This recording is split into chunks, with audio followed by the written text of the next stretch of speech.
আমরা যে প্রতিনিধি সম্মেলন করছি সেটা একটা লক্ষ্য আছে। লক্ষ্য প্রথমত হচ্ছে আপনাদের সঙ্গে আমার একটা ইন্টারঅ্যাকশন হলো, বা নতুন যারা যারা আসছেন তাদের একটা ইন্টারঅ্যাকশন হলো।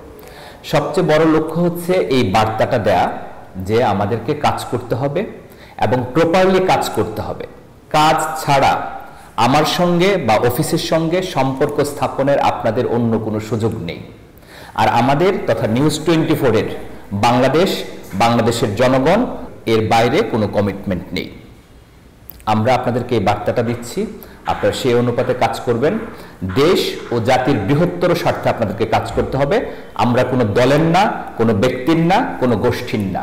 আমরা সত্য প্রকাশ করব, সত্য প্রকাশ করবার জন্য যা যা করা দরকার আমরা সেই কাজটা করব।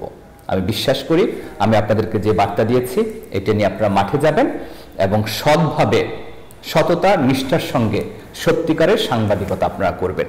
আপনারা কি একমত আমার সঙ্গে? একমত? আমি আপনাদের এই হাততালি, এই যে আপনাদের প্রতিশ্রুতি, সেটার উপর আস্থা রাখতে চাই, বিশ্বাস রাখতে চাই।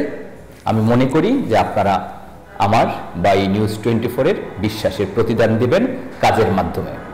ভালো থাকবেন, সুস্থ থাকবেন, সবার জন্য শুভকামনা।